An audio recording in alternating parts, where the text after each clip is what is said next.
This is the Humans of Gaming podcast, an open and honest conversation about games, life, and belief.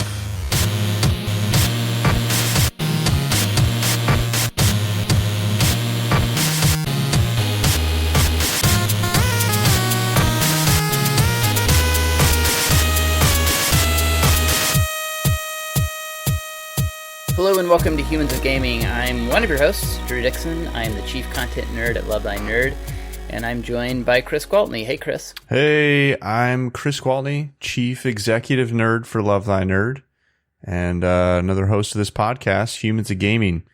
We love to have game designers and industry people on here and just hear their stories, what makes them tick, and I'm pretty excited about who we've got today. Yeah, for sure. We've got Pat and Kat Lysagt with us. How are y'all? Good. And how? I think love that they answer. rehearsed that. So, what are y'all up to today? What does a Friday have in store for you typically?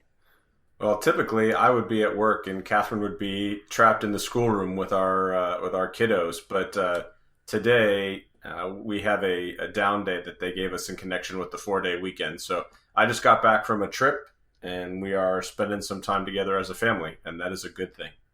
Yeah, for sure. And spending time with me and Drew as a family on this podcast. Welcome to Family Day. Yay. Yeah, I'm really humbled and honored that you would include us in Family Day. Yeah. So yeah, we should probably, before we get too much further, we should sort of frame who you guys are and what you do. So tell us about Chara Games. Sure. So Chara Games is a board and card game company that we started in 2014. Our mission is to build games that create joy by developing relationships with God and people. We've got 4 titles out there commissioned. There's a cooperative game about the early church. 3 Seeds is a very basic strategy card game about managing your time, money, and labor. Unauthorized is our social deduction game for big groups, set in religious persecution, so kind of an overreaching state versus an underground church kind of environment. And then Soul of the Empire is a 4-player asymmetric strategy game set in the 1st century, where you've got Romans, Jewish faction, Christians, and a coalition of outside countries fighting in accordance with their historic worldview. And you kind of see how that worldview led to the fracturing, that conflict led to the fracturing of the Roman Empire.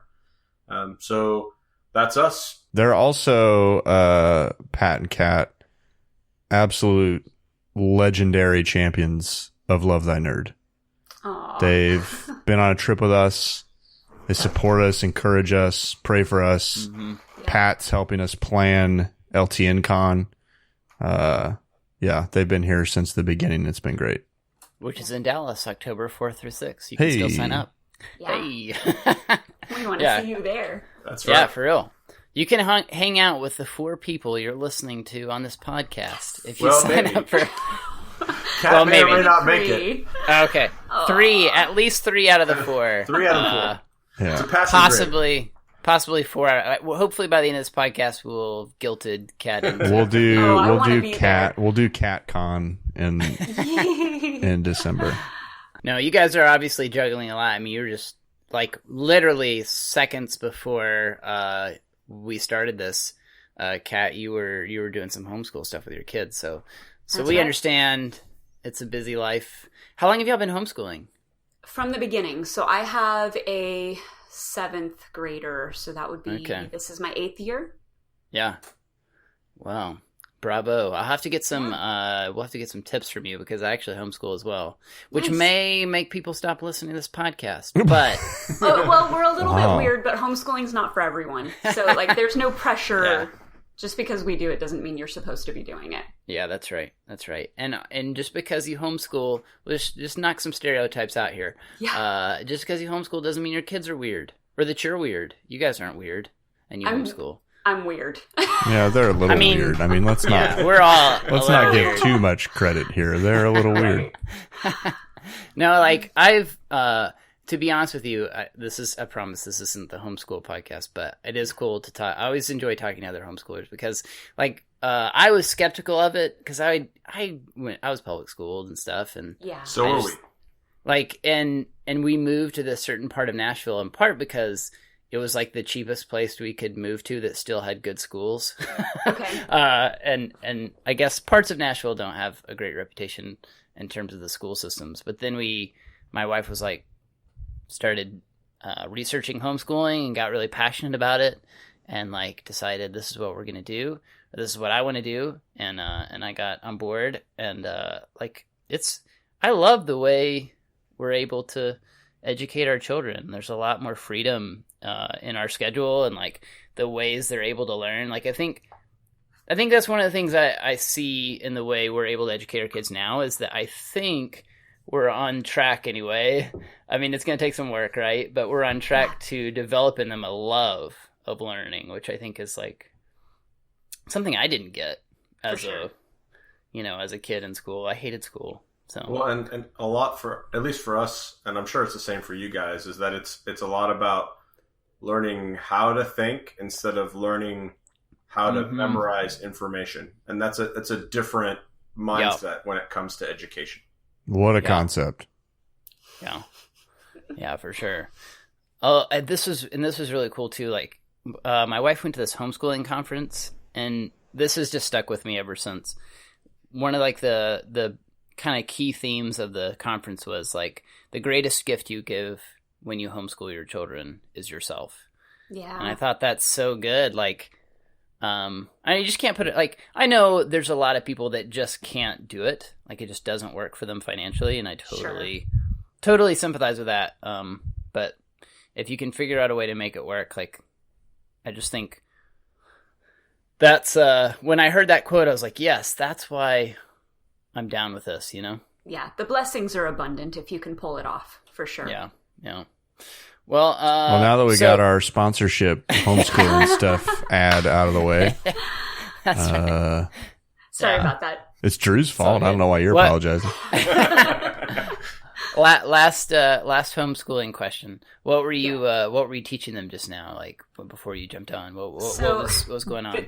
So this is funny because we're, midday through the day, but on a normal school day, what we start with is we read just one chapter out of the Bible, and then we pick out one verse and we write it on a big blackboard, and then the kids do copy work from that. So they're practicing a bunch of skills when they do copy work, but that's how we normally start our school day. Yeah. The day has been a little bit chaotic, and this is the last thing we're doing for school.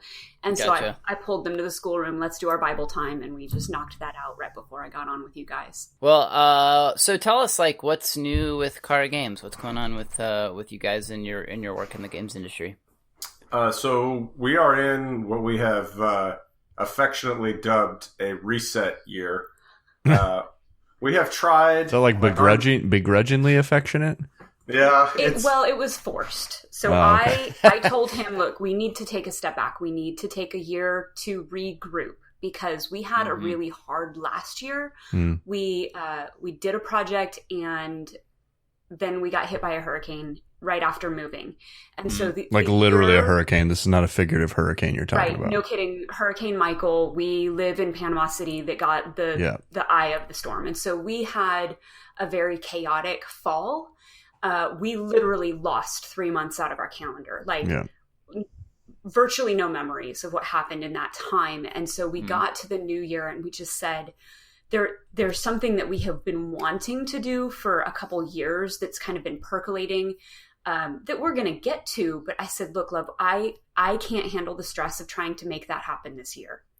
We need a year to tinker, to play with designs, but not to have the pressure of publishing this year. Mm-hmm. Yeah.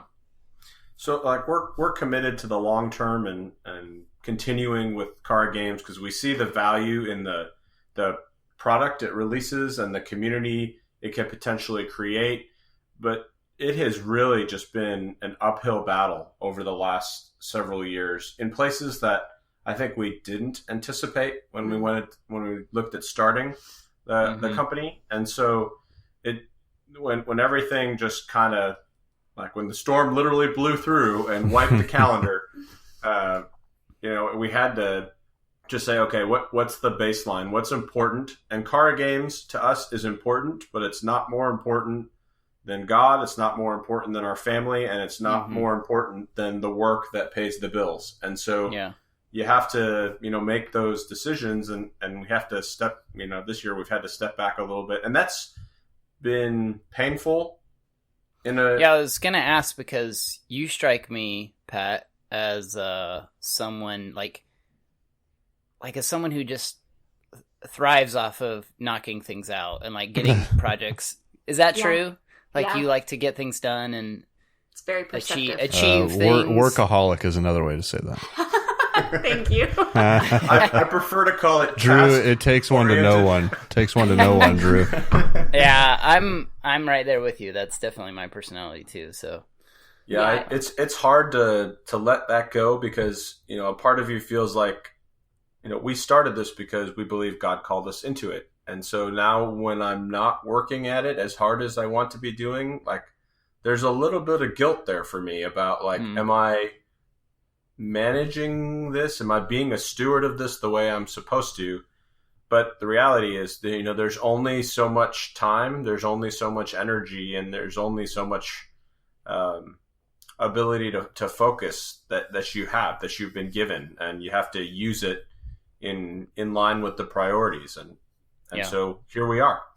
This is the first podcast we've ever done where we don't have a current project coming up on Kickstarter to talk about. So fire away with all of your random questions, and we have time to answer. Well, I'd be curious, what have you learned in that process of kind of forcing yourselves to slow down and kind of go hey, we're just going to explore ideas here and we're going to have some fun with it, but we're not going to put these deadlines on us that wouldn't be, healthy for us and for our family and where we're at. What are some takeaways from this time for you guys? You go first. I'm interested. So I've got two things. One is, if it had been up to Patrick, we would have been kickstarting probably right about now. We would have driven hard this year to get a project out. Our children, we have 4 kids ranging from 4 up to 12. Our kids in the last year have gone through a move and a hurricane, and we just told them that we're moving again. Mm-hmm. And this isn't we're moving across town. We're moving completely out of a community. Yeah. So we're going to have to rebuild life. And for our listeners, you guys are military, so that's why you move around a lot. Right. So for our kids, they needed his presence more than our company needed to publish this year. Mm-hmm. And so I think from a family health standpoint, it was important for our children to see him prioritize them, if that makes any sense. Yeah. Totally. The other kind of takeaway that I had from stepping back from we have to drive to get something published is that we are watching another up-and-coming designer develop a really great project, and we have been able to come alongside them, encourage them, play test the snot out of their game, and give them some feedback. And we would not have been able to do that if we'd had our own schedule we were driving to. Mm-hmm. And so it has given space in our personal schedule to support another designer. And that's been a lot of fun. Mm-hmm. Yeah. I think the other thing that it's enabled, and maybe this is more true for me than it is for you, because I am kind of I manage more of the daily admin for the company, if you want to call it that. Mm-hmm. Sure. So I have a little bit more visibility into that. And I think taking a step back from the publishing, kickstarting, printing, fulfillment schedule has given us a little bit more time to say, okay, well, we started in 2014. Where are we now? Yeah. Mm-hmm. And how is that different? And what is good and what is not good? And what do we have skills as a team and they offset each other, but as a couple, there are some very glaring holes in what we need to be able to do in our company skill as a set. company moving forward. And so that lets us know, okay, down the line when, hopefully this becomes more of a full-time kind of process, these are the holes that we're going to have to fill for our company to even have a chance of surviving. Because right now we're just kind of barely scraping by, and it's not necessarily because our products are good or bad. It is much more because of the skill sets we don't have in the company in terms of marketing and community management and all the other things that are, time related, people related kind of aspects that I just don't do well. Yeah, I think it's important there what you said about, the way I heard it, I guess, or interpreted it was, because you're doing these day-to-day things kind of in the trenches sort of work, it's hard to get that like 10,000 foot view to see like, where are we going? Where have we been? Where are we currently? Because you're just inundated with the day-to-day kind of stuff, Right. And the timeline pressure can drive some decisions that, you pray through and you think are right in the time you make them, but maybe they're not. And maybe you're making that decision because of the time-based pressure. Sure, yeah. Whereas right now we don't have to worry about that. So it's a chance to say, okay, without that pressure, how are we making decisions? Is there a better way to make decisions in the future? And kind of think through some of those things that need to change for our company to have a chance to grow. Yeah. Yeah, you mentioned like you guys facing some uphill battles with the company and with your games themselves, like in the last year or so.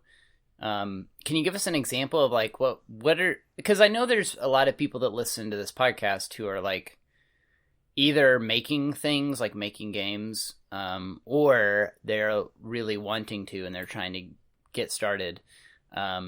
So what's an example of like a challenge you faced this year that you didn't expect? Or maybe that was particularly tough. Either one would be interesting, I think. Sure. I think I'll talk about some industry things, and then I'll let Catherine talk about maybe some expectation things for the company and how we expected things to go, and they didn't. So we are a small company. Legally, I am the company. In reality, it's the two of us working this together, right? So when I say small company, it doesn't get smaller than that. Yep. Right. But the reality is that we have a heart for a big calling. We want our games to equally reach out to people who are Christians and are looking for a way to actively engage their faith in a kind of new and exciting way to experience some of the history and issues that they're passionate about. But at the same time, we want our games to be open to people who come from any faith background and help them to have a fun experience where they encounter something from Christianity and they get to make their own decision about what they encounter. We're not going to tell them how to think about it. We're not going to drive those kinds of, it's not a preachy approach. It is simply this is, and then you have a conversation with the people around your table, which is the whole point of playing a board game in the first place, about the fun that you're having and the experience that it creates. So that's kind of how we want our company to execute. And when we started, we thought that we would have a really solid following, if you will, community driven by Christian churches who would say, hey, this is a cool way for teens and adults to engage in play that is fun, but also is, potentially building, edifying of your faith, and you get to encounter things in a fresh way. But, what we encountered is a stone wall from any kind of church-based Christian retail. Like they just, it's been deafening silence for 5 years. And all of our kind of process through that, it's like, well, why are we encountering this resistance? What is the the root of that? Are we doing something wrong? Is there some magical person that I need to go talk to get through this wall? Like, do I just need to outlast it? Like, and so we're doing all of these things, but we're not making the progress or not seeing the engagement from the community that we thought was going to be our primary support. Yeah. And so there's been, that is discouraging. When we talk to individuals, like I talked to a guy on the airplane while I was flying to my trip this week, and he's like, "Oh, this is amazing. I had no idea this exists." And I'm thinking to myself, that's exactly the problem. Like, how do I do this? How do we do this? I think, because we've experienced this a lot too. I mean, it's different because, we're like a nonprofit kind of organization or whatever. Even with the previous organization we were with, Game Church, and now with Love Thy Nerd, we've experienced a lot of the same thing. And I still think the church isn't ready. Like, it's shocking to me. I mean, well, okay, it is shocking and it isn't. It is shocking because, like, nerd culture, gaming is like such a huge thing. Yeah. So it's shocking to me that the church doesn't get it, but it's not shocking because traditionally and historically the church doesn't get it.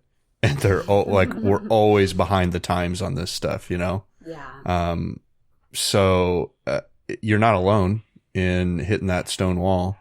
The other component, I think, is the death of Christian retail. Mm.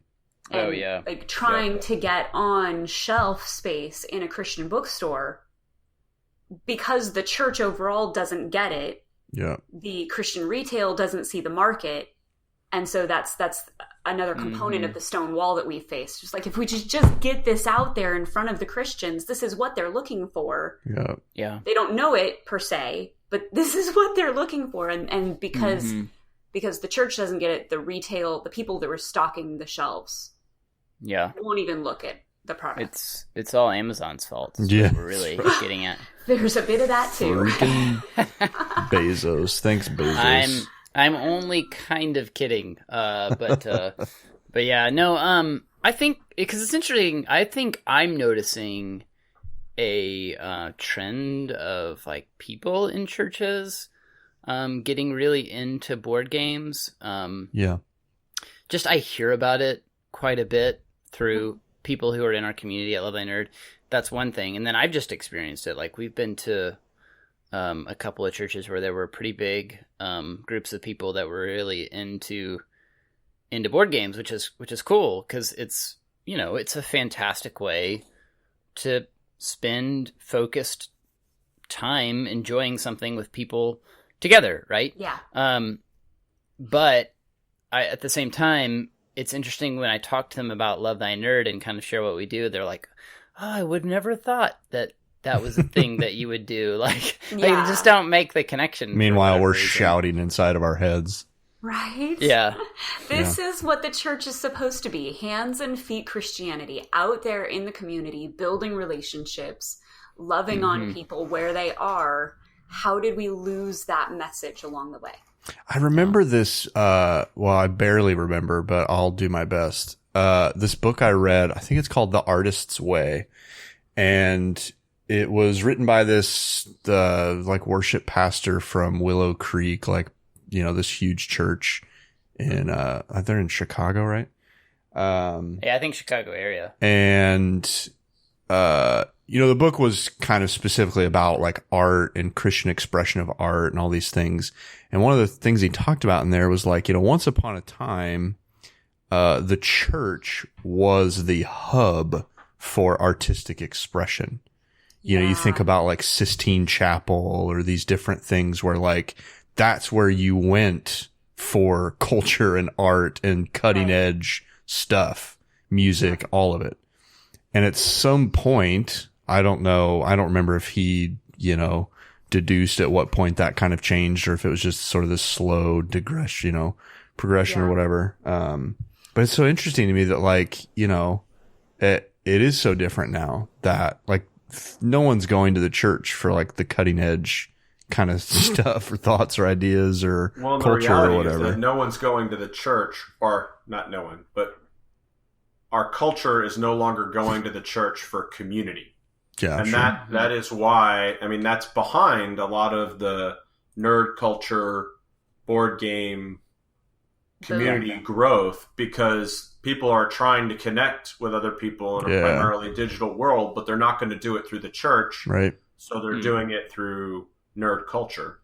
And so, you know, we need to be that positive light to show people, hey, you know, community exists, and it's healthy, and it's critical to your you know, continued growth as a person, spiritual or not. I mean, that's all connected. And so, you know, we hope to be a door back into Christianity for people who have left because the community is broken in in a lot of churches. Well, and I think too often the response of the church has been to like cross our arms and pout in the corner instead of, you know, like, oh, well, why aren't you coming here for that? Instead of like, well, let's just go where it is. Let's go where it is and show people like, this is why this is happening. And that, like, let's highlight those beautiful things that are happening instead of just pouting because it didn't go our way or something. Yeah.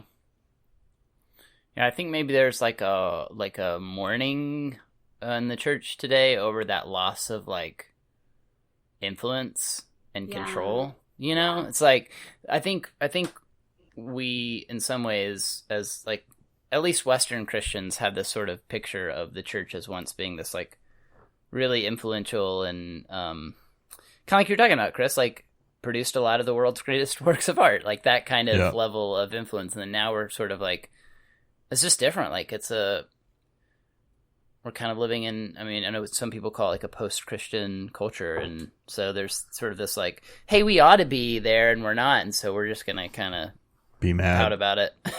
And I think shout the on term Facebook. that you used there is so insightful. You know, at some point it became less about community and more about control. And that's not what the church was built to do.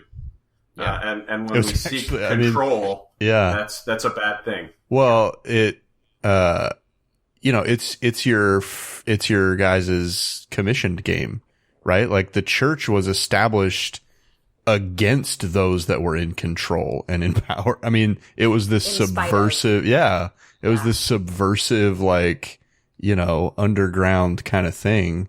And at some point we've really screwed that up. Yes, we have. Whoops. Whoopsie daisy. I would like to hear a little bit about like what happened with commission, because I know, like we were talking about before the show, like it just didn't. The release of that game didn't go. Oh, and you're thinking Soul of the Empire. Oh, sorry, not so commission. Actually, sorry. What we would want is for all of our games to have the response that commission had. Right. Yeah. That one has gone really well. Right. That's actually probably the only reason why we're still in business as a company. We're still living on the back of commission. Yeah. But Soul of the Empire. So Soul of the Empire, we kickstarted it last year, and it released. Or we kickstarted it early. It was in like April of last year. Yeah, and you guys you overfunded on your Kickstarter too. Like even hit some stretch goals and stuff. We did, and we got to put in the cool individual meeple shapes that we wanted for our factions, and we're very happy with how the Kickstarter went. But then the game released in November of last year, right in the midst of all of our storm relocation. Yeah. But I think we've sold 50 copies since the game released, which if you know anything about selling anything, that's just terrible. Even if you don't know anything about selling anything, I mean, that's really bad. And I think it's a combination of things. I think one part of it is our lack of marketing presence and the fact that we haven't been to conventions to promote it. So it's a real limiting factor. I think part of it is that Root last year totally soaked up all interest in any asymmetric game. Yeah. And our game it's very different. We take a different approach than Root does, but Root did asymmetric so well last year that people just were not looking for. They either loved Root and just wanted to play Root, or they hated Root and didn't want anything to do with an asymmetric game. And so we just got totally stomped. So credit to the folks out at Leader Games. They did a great job. We actually play a lot more Root than we play Soul of the Empire in our own house. So I can't argue with what they've done. I still do think that, for me, I grew up playing hardcore strategy games, and so Soul of the Empire is probably the most complex game that we'll do as a company. And it's kind of my nod and contribution to that genre of games that I really loved playing growing up. So I think that game has a lot to offer thematically and some very interesting mechanical stuff that other games aren't doing. So I really do believe in the quality of the Soul of the Empire game, but it's not done well at all. And so at this point, we've got about 1,200 copies that we can't seem to get rid of. So if you know anyone who's interested in asymmetric copy or an asymmetric game, we'd love to tell them what's going on. But yeah, it's dead. And probably worse is that 3 Seeds did very poorly, Unauthorized did very poorly, and now Soul of the Empire, which is a much larger financial investment because of the size of the game, has also done very poorly. And so as a company, our track record has not been so good over the last couple of years. So how do you... Yeah, no, and how do you... what keeps you going in the midst of that? Because I know a lot of people would... But you guys would be tempted to throw in the towel, but you guys seem even in this period of kind of resting from it, it doesn't even seem to be on the table for y'all. So what keeps you motivated? What keeps you going? So I think Catherine has to tell the story of what drove us to starting the company in the first place, and that will answer that question. Okay, so Patrick designed a game that he got picked up for publishing, came back from that whole experience and said, that was so much fun, I want to do it again. But admitting the time cost that designing a game takes, said, hey, I'd like this to be something we do together. So I kind of grudgingly said, okay, fine. I'll give up my evenings to design games with you. Yay. To hang out with you. And that was, I really did kind of go into it a little bit grudgingly, but I love my husband, so I was hanging out with him doing this thing, and he had this vision for this bridging the gap between the gaming community and the Christian community that he was communicating, but for some reason it wasn't touching my heart. And so we designed Commission together, and he took it out to publishers, and they loved it, but they wanted to make it a zombie game, and we definitely didn't want it to be a zombie game. And so he came back from convention, and we just sat on it for a while, and we were praying through, what do we do with this game? Because we still feel the burden of getting this game published, but it's obvious that the secular market, the secular publishers, are totally uninterested in touching it because of its religious theme. And so we were on a road trip, and he just said, hey, we've got this money set aside in savings. I'm thinking about maybe using it to publish this game. And I was like, well, if that's really what you think we should be doing with that money, okay, we'll do that. But still kind of hesitant about this whole thing. And so he starts talking about, well, we couldn't just we'd have to build a company around this. And I see my future stretching out in front of me as the gamer's wife. I thought you were going to say, I just see my future dwindling away. No, in just a way it disappearing. was. I was like, all my identity, because I'm a stay-at-home mom, a lot of my identity is tied up in what my husband does, which I'm sure all the feminists are going to throw a temper tantrum, and I'm sorry for the comments that are coming.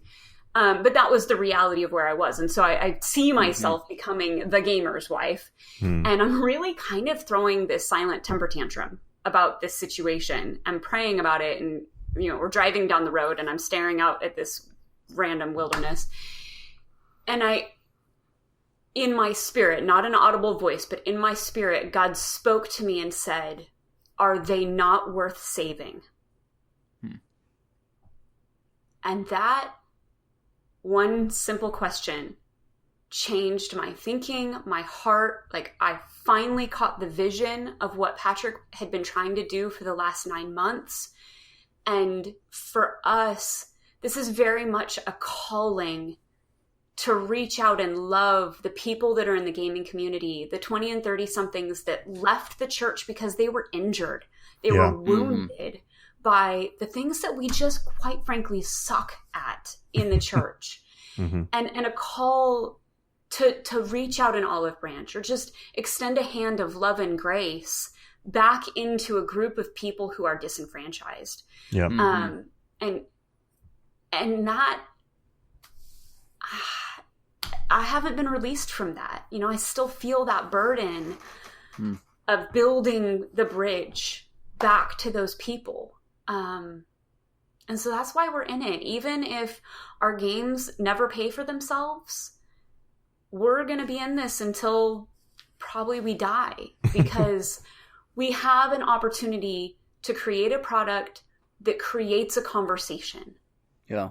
That creates a bridge for somebody to walk back to the church. And to be honest, what keeps me going through a lot of this are the glimpses that we get. It doesn't happen as often as we want, but very rarely we'll get an email that says, hey, I sat down and played this with my family and we loved it. Or, hey, I was playing this game with some friends who aren't Christians and it led to some really good questions or conversations. Or, we were rolling on the floor laughing because of how ridiculous the situation was that came up in the game. And all of that's the building of relationship. It's the creation of joy with, between people and God, which is, why we exist to do what we do. And so, we are not going to make money long-term on this company. Like, it's probably not going to happen. The niche market that we're appealing to is so tiny. But the purpose there is so rewarding that's what keeps us coming back. And we'll meet people at conventions or we'll have a conversation with somebody on Facebook and something will come up and we'll have seen the difference that the game has made in their life. And that is incredibly rewarding. Now, what do I want? I want the company to do more, right? I want the game to be a financial success, because what that means is our games are getting out there and they're having the opportunity to do the things that they were created to do. We just haven't cracked that nut yet, and so we'll keep working. I so appreciate you guys and your transparency and honesty. Thank you. I think it's these are the things that really, this is the title of our podcast, like Humans of Gaming. This is the human part of how hard this can be. And yet how you can find ways to persevere through that if you really tap into that passion about what's driving you, I think if money is the only thing driving you, then that's fleeting and who cares? You're gonna quit. But that's what I was gonna say. Like if there's run away. Yeah. But if there's something deep and meaningful in your your spirit, as you said, Kat, I know that's maybe too esoteric for some people, but and here's an example, right? So we're in the process of working on very slowly over multiple years an expansion for commissioned. But we've done a couple of public play tests, and we get feedback on those play tests from people in Africa, the Philippines, some other countries I probably shouldn't mention on the podcast, and all across the country. And the fact that those people are taking the time to play test something that literally you can print out on your computer and then we're asking for all this feedback on, they're taking that time because they see the value in it. Yeah, they that's a trip. It's amazing to have somebody in Africa contact us and say, hey, we did this. We spent we spent 30 hours play testing this game for you, and this is the feedback we have for you. And it's like, that blows my mind. That shows me that there's more at work in this than me sitting at the computer grinding. Yeah, there's two things that came to my mind as you guys were kind of sharing, especially you, Kat, about like what keeps you guys going in this. Yeah. But like one is that I think it seems like it's doing something that's bigger than either of you. You know, that you have a vision for your company that's not, you know, yeah, sure, of course you'd like it to be profitable, and that's not wrong to want it to be, but that's not the goal, and the goal is to make a meaningful contribution to the gaming community that encourages them to have like, that doesn't preach at them, but nonetheless encourages them to have like important and good conversations. And then the other thing that just struck me is how, like we were just talking about this before the podcast, like I think you're trained in, you know, a lot of Americans who work in corporate America were trained to never talk about things that didn't go well, or like when we didn't measure up to our own expectations or whatever. We just want people like we might talk about those things in private, right? But nobody wants to have that conversation in public. And I think it's a huge need. And so I'm just really thrilled, like, because I want to ask those kind of questions actually to a lot of our guests, because we have guests on the show all the time that I know they like released a game that didn't go the way they wanted it to, like it didn't sell like they wanted it to, or maybe it didn't get reviewed the way that they wanted it to. But I'm always afraid to ask that question because I know like stigma, yeah, there's this stigma. And so it's just super refreshing to me to have you guys be willing to have these conversations and sort of like lay it all out there. I think people really need to hear that. I think it's it gives grace to people who hear these kind of conversations, because they go like, okay, we're not alone in this. And great, they're screw ups too. Perfect. Yeah, no, that's not at all what I meant, because I mean, like for Soul of the Empire, I know like we played it and we had a good time, and I know from what I've heard, like everybody I've talked to has played it. I think it's a solid game. It's just, I mean, like, how do you get people to see that? You know, it's not an easy. There's tons of, and that's the reality of the board game industry right now too. I mean, video games is even worse, but there's like so much awesome stuff out there. How do you get people to open their eyes to it? You know, here's the other thing that keeps me going. When we first started Chara Games, our perception was that there was zero Christian influence in the gaming community. Now, there were other people out there working the mission field, but we couldn't see them. We didn't see them. We felt very much like we were being called into a brand new mission field. Over the last 5 years, there have been so many people that we've met that are working the same field that it is an encouragement to me to know that I'm not alone in the work. That God has called you and others into the same place. This is not something I made up. This isn't, you know, I'm not out in left field. I am where God is working. And that is a great encouragement to me. For sure. Well, it's encouraging to me personally to hear you guys' story.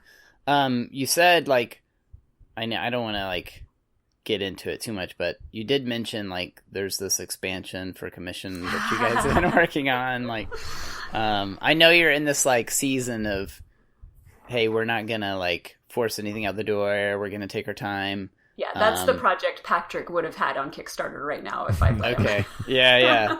But it wouldn't be where it was, and that's part of the problem too. Is that, you know, my desire to think that we have to remain relevant by publishing something every year probably would have pushed us forward on this, and it wouldn't be what it needs to be. Yeah.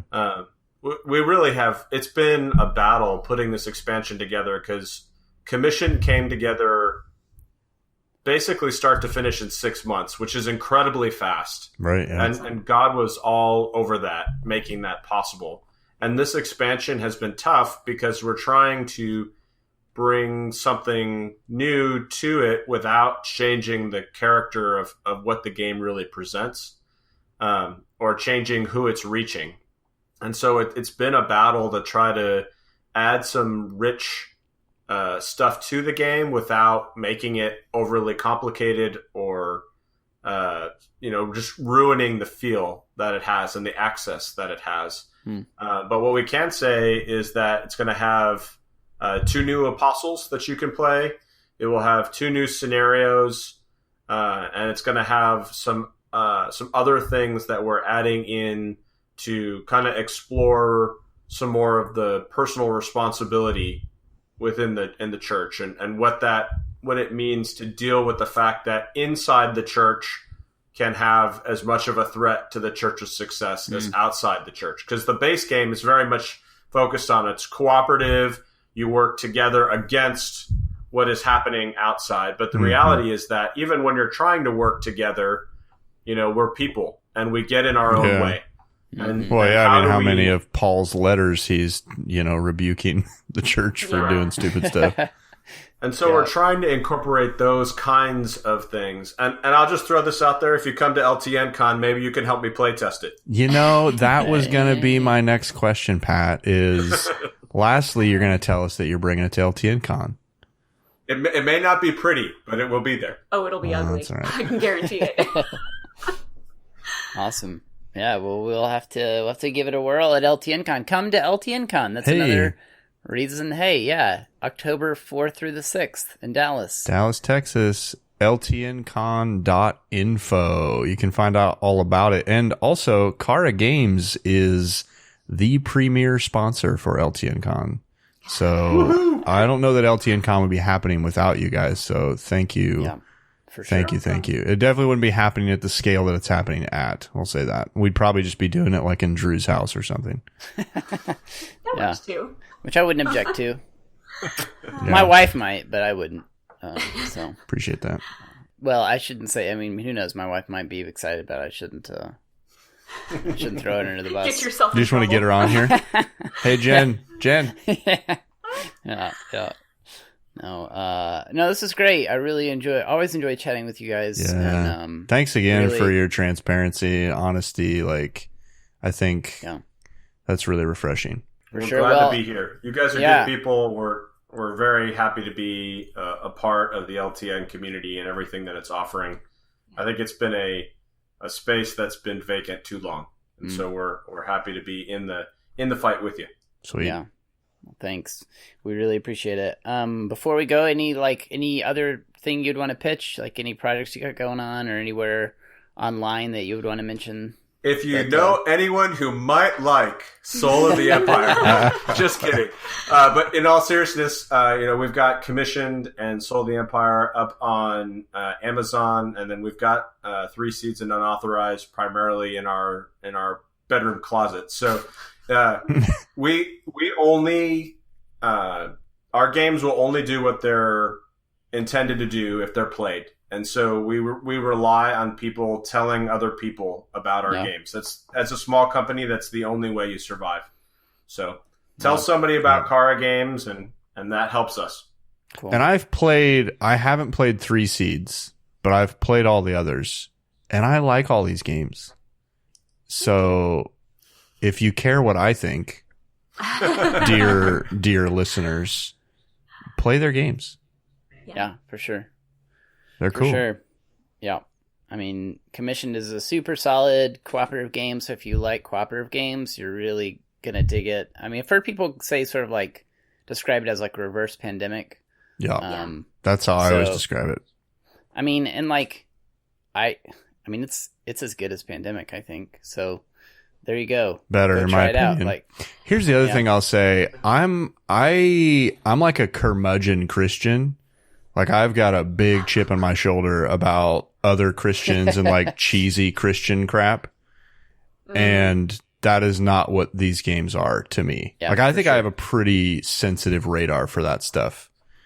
And I've never picked that up from you guys and the stuff that you make.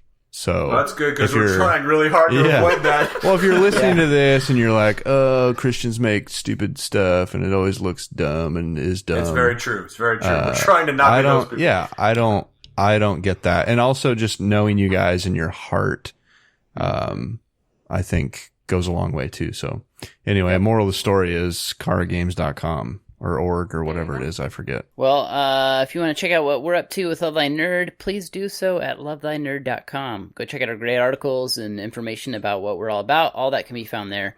If you are interested in nerding out about nerd stuff with other nerds, we have a whole Facebook community built around that. So it's called Love Thy Nerd Community. And you just go to old Facebook there and type in Love Thy Nerd Community. You'll find it. You may also want to search for our Facebook page and like that. So you'll request to join the community and then just click like on the page. It's a really, really simple way you can support us. Another simple way you can support us is following us on Twitter or Instagram. And also, I just want to mention, like, we can't do this without the help of people like you that are listening to this podcast. All this costs us time and energy and money. And yeah, I mean, if you think this is cool in any way, shape, or form, consider helping us out.